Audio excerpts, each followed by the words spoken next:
Assalamualaikum warahmatullahi wabarakatuh. Alhamdulillah rabbil alamin. Wassalatu wassalam ala asrafil anbiya wal mursalin Sayyidina wa maulana Muhammadin wa ala alihi wa ashabihi ajma'in. Amma ba'du.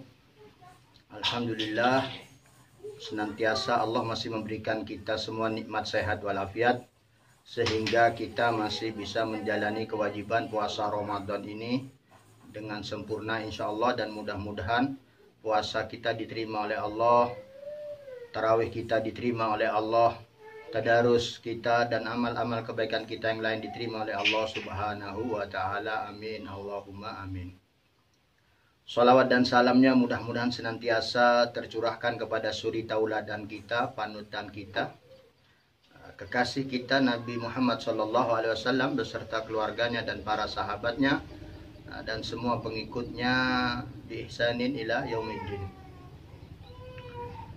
Para pemirsa yang dirahmati oleh Allah Subhanahu wa taala, kita sudah memasuki pertengahan bulan Ramadan, dan besok atau besok lusa kita akan memperingati Nuzulul Quran. Nuzulul Quran adalah peringatan turunnya Al-Quran Al-Karim. Al-Quran Al-Karim adalah kalamullah yang diwahyukan kepada Nabi Muhammad SAW melalui malaikat Jibril.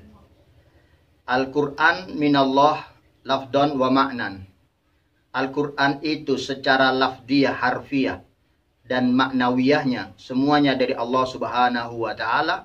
Tidak ada perubahan, tidak ada tambahan, tidak dikurangi oleh Nabi Muhammad SAW, melainkan semuanya disampaikan apa adanya yang diterima melalui malaikat Jibril alaihissalam. Para pemirsa yang berbahagia, berkenaan dengan Nuzulul Quran, kami ingin membacakan beberapa ayat Al-Quran yang menerangkan tentang Nuzul Al-Quran. Yang pertama surat Al-Baqarah ayat 185. A'udzubillahi minasyaitonirrajim. Syahrul Ramadan alladzi unzila fihil Qur'an hudan linnasi wa bayyinatin minal huda wal furqan. Di dalam surat Baqarah ayat 185 ini diterangkan bahwa bulan Ramadanlah di mana bulan tersebut diturunkannya Al-Quran. Yang mana di dalam Al-Quran tersebut ada hidayah, petunjuk untuk segenap umat manusia. Dan juga ada bayinat, ada penjelasan, ada keterangan minal huda wal furqan, dari beberapa petunjuk, hidayah, dan furqan, yaitu penjelasan tentang hak dan batil, haram dan halal, dan lain sebagainya. Intinya di sini dalam ayat 185 tersebut, di dalam surat Baqarah, itu adalah menjelaskan bahwa Al-Quran diturunkannya di bulan Ramadan, bulan suci, yaitu bulan ini yang kita sedang menjalaninya. Mudah-mudahan kita senantiasa sehat sampai menyelesaikan kewajiban-kewajiban dan kegiatan-kegiatan mulia di bulan suci Ramadan ini. Kemudian ada ayat lain yang termaktub dalam surat Ad-Dukhan ayat 1, 2, dan 3. A'udzubillahi minasyaitonirrajim. Hamim wal kitabil mubin. Inna anzalnahu fi lailatin mubarakatin inna kunna mundirin. Hamim wal kitabil mubin, dan kitab yang sangat jelas di dalamnya isi-isinya. Inna anzalnahu, yang dimaksud adalah kitab Al-Quran. Inna anzalnahu, sesungguhnya kami telah turunkan kitab suci Al-Quran tersebut fi lailatin mubarakah, di suatu malam yang penuh berkah. Inna kunna mundirin, sesungguhnya kami memberikan peringatan. Maksudnya di dalam ayat-ayat tersebut ada peringatan-peringatan agar kita menjalani kehidupan ini dengan benar, sehingga kita selamat di dunia dan akhirat. Intinya di dalam ayat tersebut adalah Allah Subhanahu wa taala menurunkan Al-Quran ini di malam yang barokah, malam yang penuh berkah, ya, malam yang penuh rahmat.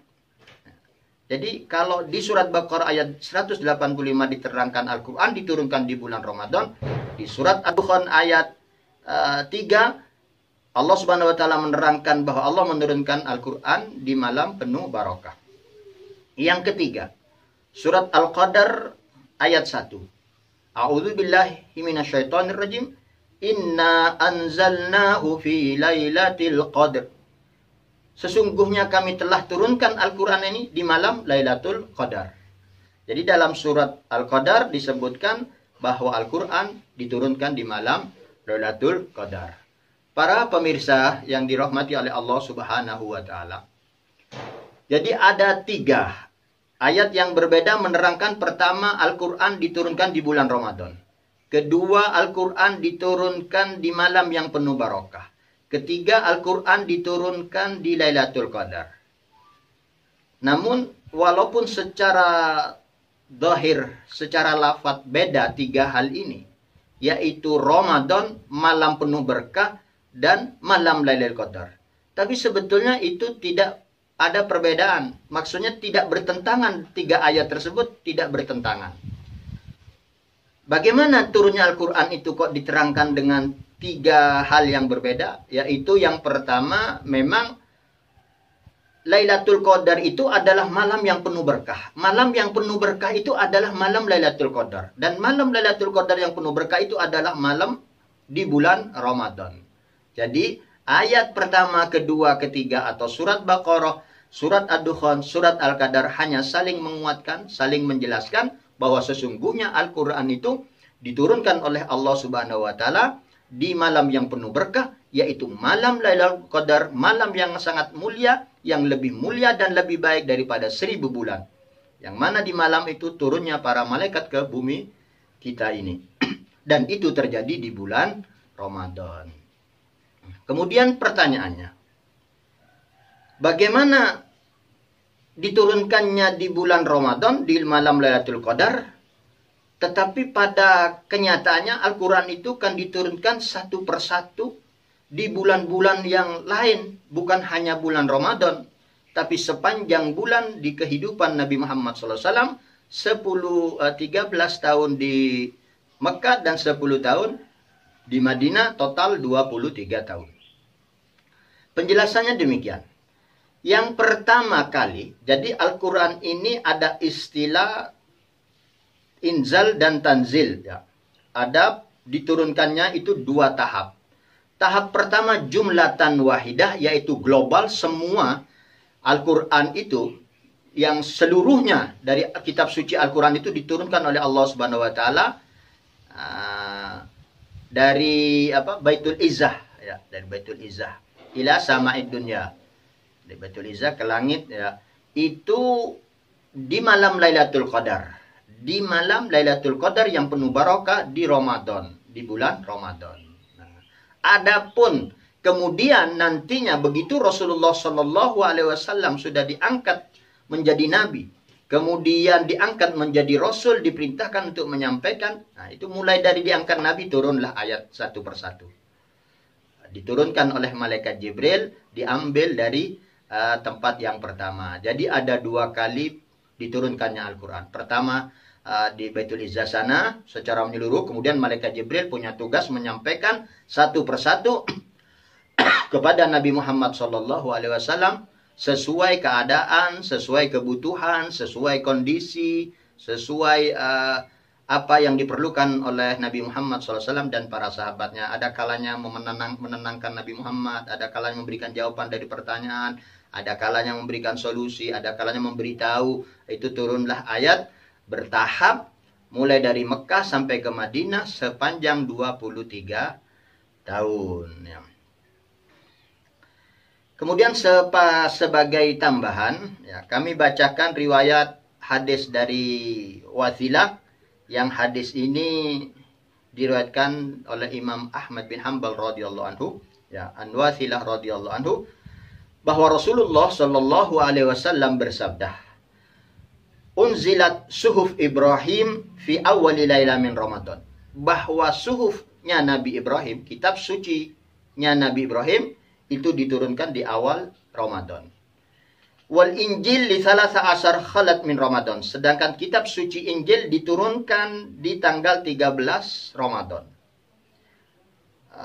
Wa anzalallahu al-Qur'an li arba' wa isrin khalat min Ramadan, sedangkan Al-Qur'an diturunkan tanggal 24 ya, Ramadan. Itu menurut Imam Ahmad bin Hambal. Nah, cuman bedanya di sini, kemudian riwayat lain dari sahabat Jabir radhiyallahu anhu ya, ini diriwayatkan oleh Ibnu Mardawi. Inna Zabur unzilat li thintai asar khalat min Ramadan. Ya, Zabur diturunkan 12 Ramadan. Kemudian Injil 18 Ramadan menurut riwayat ini ya. Kemudian perbedaannya bahwa kitab-kitab suci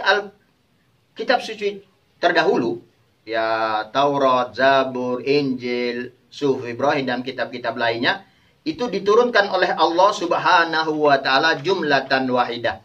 Satu kali sekaligus diberikan kepada para nabi-nabi terdahulu. Tapi kalau Nabi Muhammad ada tahap. Tahap pertama jumlah wahidah, kemudian tahap kedua satu persatu. Ya, sesuai ada kronologinya, ada waqi'iyahnya, ada kejadian-kejadian atau menjawab pertanyaan-pertanyaan, atau juga banyak hikmahnya di situ ya. Kenapa diturunkan satu persatu itu kepada Nabi Muhammad SAW, juga supaya umat Islam atau para sahabat di zaman itu tahu kronologinya, tahu sebab-musababnya, tahu ini nanti para ulama juga istidlalnya, istimbatnya bisa tahu dari asbabun nuzul tersebut. Hikmahnya yang lain ya mudah dihafal, mudah difahami, mudah dihafal gitu ya. Karena media zaman dulu masih susah juga. Jadi satu persatu dan banyak hikmah-hikmah yang lain. Itu tentang kapan atau bagaimana nuzulnya diturunkannya Al-Quran. Kemudian berkenaan dengan itu, Al-Quran yang diterima oleh Rasulullah SAW itu ada istilah sab'atu ahruf. Ya, ada istilah sab'atu ahruf. Tentang riwayat-riwayat tentang bahwa Al-Quran sab'atu ahruf ini sebetulnya menurut Imam Sayuti ada 21 sahabat yang meriwayatkan bahwa memang bacaan Al-Quran itu ada yang beda. Beda dalam lafaz, ya, beda dalam lafaz, beda dalam bacaan, tapi tidak beda dalam makna. Sebagaimana salah satu dari hadis Nabi Muhammad SAW, unzilal Quran ala sabati ahruf kulluha kafin syafin. Jadi diturunkannya Al-Quran ini dengan 7 huruf, 7 lafaz, 7 intonasi, ya. Semuanya itu benar, semuanya itu tepat. Ya. Kemudian dari sahabat Abdullah bin Abbas radhiyallahu anhuma yang diriwayatkan atau dikeluarkan oleh Sahihain Al-Imamul Bukhari wal Imam Muslim radhiyallahu anhuma wa nafa'ana bi, Nabi Muhammad sallallahu alaihi wasallam bersabda, "Iqra'u wa aqra'ani. Aqra'ani Jibril ala harfin faraja'tuhu. Falam azal astaziduhu wa yaziduni hatta an intaha ila sabati ahruf." Nah, malaikat Jibril membacakan Al-Quran kepadaku, membacakan kepadaku dengan satu bacaan, satu kata. Kemudian aku murojaah, mengulanginya, terus aku ulangi, dan aku minta tambah. Maksudnya bacaan ini aku minta tambah dengan bacaan yang lain. Wa yaziduni. Kemudian malaikat Jibril menambahkan lagi. Sampai menjadi 7 kali atau 7 beda dalam bacaan. Itu yang disebut 7 ahruf. Ya. Di dalam riwayat lain yang diriwayatkan Imam Bukhari juga dan Imam Muslim, innal Qur'an unzila alayya sab'ata ahruf faqra'u ma tayassara minhu.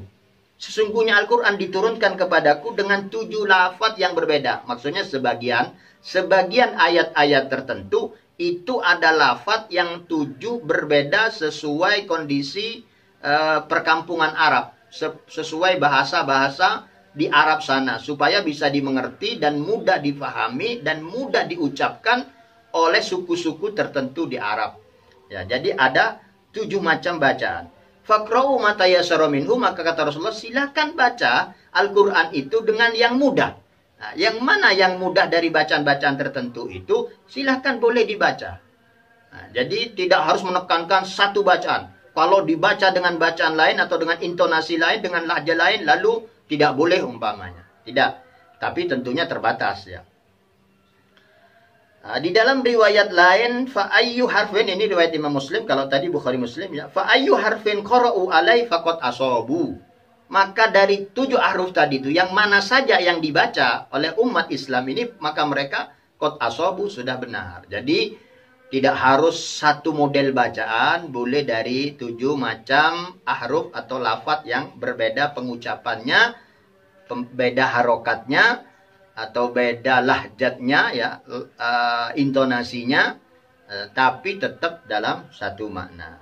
Jadi at-tausi'a innama fil alfat, dimudahkan dengan 7 bacaan itu, ketahuilah hanya dalam lafaz ya. Walam takun fi ma'ani wal ahkam, tapi tidak berubah, tidak beda dalam maknanya dan hukum yang dihasilkan dari ayat tersebut. Tapi kalau merubah makna dan merubah hukum, tidak boleh. Jadi yang ada perubahan itu yang hanya di bacaan, di lafaz. Maknanya tetap sama. Hukum isinya tetap sama. Itu. Kedua, fi hududin manazala bihi Jibril wa ma sami'ahu minan nabi. Ada catatan, batasan. Boleh berbeda bacaan itu selama memang itu yang diturunkan oleh malaikat Jibril. Selama memang itu yang didengar oleh para sahabat dari Nabi Muhammad SAW. Hadisnya banyak sekali ya. Hadisnya banyak sekali. Seorang sahabat datang. Ya tadi itu menurut Imam Suyuti ada 21-an ya sahabat yang melaporkan ke Nabi, si fulan kok bacanya begini. Kata Nabi, iya tidak apa-apa, itu benar. Nanti ada riwayat lain, Sayyidina Umar juga pernah mengeluh kepada Nabi, kok si fulan baca begini. Iya, memang itu yang diturunkan malaikat Jibril, seperti itu, dia benar, silakan baca. Ya Nabi kok itu fulan, itu jadi ada. Selama itu ada riwayat didengar oleh sahabat, dan para sahabat mengatakan, aku mendengarnya bacaan ini dari Rasulullah, maka para tabi'in dan seterusnya boleh mengamalkan. Selama sahabat mengatakan, aku mendengarnya dari Rasulullah. Jadi selama itu kata-kata yang beda itu dari malaikat Jibril kepada Nabi Muhammad SAW, dan selama yang didengarkan oleh sahabat memang itu boleh. Jadi bukan berarti kita boleh baca apa saja. Sekarang kita tahu kamus umpamanya, atau tahu ahli bahasa, ahli sastra, terus kita boleh merubah-rubah, tidak ya. Tapi tidak boleh salah paham juga. Itu qiraah sab'ah ahruf itu bukan laisa khos, bukan mahdud kepada a'immatus sab'ah. Kita kenal dalam ilmu qiraat umpamanya ada a'immatus sab'ah, ada qiraat sab'ah. Ada 7 bacaan dengan dari 7 imam. Sebetulnya bukan berarti kalau selain 7 imam itu tidak boleh diikutin, tidak. Ya, ada imam-imam yang lain selain 7 itu masih bisa. Makanya kalau di luar itu juga ada qiraah asyrah. Jadi bacaan Al-Quran dari 10 imam, dari 10 sanad yang berbeda dengan bacaan huruf yang berbeda. Lafaz bacaannya beda. Ya, bahkan kadang-kadang memang ada 1 huruf tambahan atau 1 huruf dikurangi. Ya harokat beda, tapi makna tidak berbeda. Bisa 7, bisa 9, bisa 10, bisa lebih. Nah, jadi tidak terbatas, hanya saja yang terkenal qiraat sab'ah dengan a'immah sab'ah, 7 imam qiraat qurra itu adalah itu yang masyhur, yang maktub, yang sanadnya tertulis jelas dan masyhur, terkenal, itulah mereka. Tapi selain mereka masih ada, kecuali yang jelas-jelas tidak dibaca oleh ulama, jelas-jelas tidak ada di Mushaf Utsmani. Kalau sudah bertentangan dengan Mushaf Utsmani, bertentangan dengan para bacaan ulama, para salaf, para apa, baru tidak boleh. Selama ada sanadnya, selama kita tahu ilmunya, ada sanadnya, ada riwayatnya, silahkan baca. Tapi para pemirsa, para muslimin yang lain, yang kita tidak tahu sanadnya, tidak tahu riwayatnya, cukup baca seperti Al-Quran yang ada di rumah kita. Baca seperti itu, tulisannya, bacanya, baca seperti itu. Jangan baca yang lain. Adapun para santri, para ustadz, para kiai, para ulama yang lain memang sudah ahli, sudah belajar ilmu Al-Quran, ulumul Quran, belajar ilmu tafsir, belajar ilmu-ilmu qurra, yang ada gurunya, ada syekhnya, ada sanadnya, ada silsilah sanadnya, ada riwayatnya, silahkan. Silahkan dibaca dan yang lain tidak boleh menyalahkannya. Ya. Ini semua kami ambil rangkum dari beberapa kitab, khususnya kitab Nuzulul Quran Al-Karim wa tarikh wa ma yata'allaq bihi. Dr. Muhammad Umar Hautih Al-Madinatul Munawwarah. Itu apa yang kami sampaikan berhubungan dengan Nuzulul Quran. Kemudian kami ingin tambahkan dari kitab Al-Qawaid Asasiyah fi Ulumil Quran Sayyid Muhammad bin Alwi Al-Maliki yang berkenaan tentang Anwaul Qiraat. Ya. Macam-macamnya bacaan. Ya. Macam bacaannya Al-Quran itu ada 5. Namun dari 5 itu ada tambahan 1, ya, berarti 6. Pertama al-mutawatir.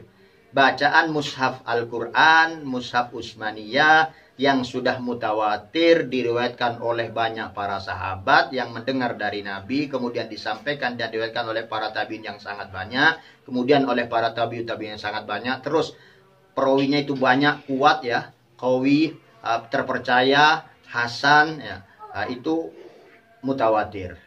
Kemudian ada juga macam-macam bacaan Al-Quran, qiraat yang lain yang bersifat masyhur. Masyhur itu juga tidak sekuat mutawatir, tapi tetap masyhur itu maksudnya riwayatnya jelas, banyak, ya diriwayatkan juga, cuman banyaknya tidak sebanyak mutawatir. Para perawinya juga orang-orang kuat, orang-orang terpercaya, itu masyhur. Ya. Itu dua-duanya bagus, silahkan dibaca. Macam qiraat yang ketiga adalah ahad. Perawinya itu 1, tidak mutawatir. Ya. Perawinya 1, tidak banyak yang meriwayatkan bacaan itu. Hanya ada ulama 1 umpamanya yang meriwayatkan itu berarti riwayat ahad. Bagaimana hukumnya? Boleh dibaca. Ya, selama tidak bertentangan dengan mutawatir atau masyhur, boleh dibaca. Selama tidak bertentangan dengan mushaf Utsmani, silahkan dibaca. Walaupun ahad. Tapi kalau ahad kemudian bertentangan, tidak ada ulama yang baca, tidak bertentangan dengan masyhur dan mutawatir, maka tidak boleh. Kemudian yang keempat ada syadz. Nah, kalau syadz ini tidak boleh, karena syadz ini berarti ya ahad yang bertentangan, berlawanan dengan mutawatir, masyhur, dengan umumnya para ahli Quran. Itu syadz namanya, nyeleneh, bacaan yang nyeleneh, maka itu tidak boleh dibaca. Sebaiknya jangan dibaca. Kemudian yang kelima maudhu. Ada bacaan riwayatnya maudhu. Seperti qiraatnya Al-Khazai. Nah, itu maudhu itu buatan sendiri. Bukan sesuai yang didengar sahabat dari Nabi. Yang didengar Nabi dari Malaikat Jibril. Bukan. Itu sudah qiraat yang buatan-buatan sendiri. Ya, sebetulnya zaman sekarang ini sudah banyak sekali qiraat buatan sendiri. Ya, metode-metode buatan sendiri. Tapi selama metode ini maksudnya masih mirip-mirip dengan yang lain, bacaan-bacaan mirip dengan imam-imam yang lain, itu nggak jadi masalah.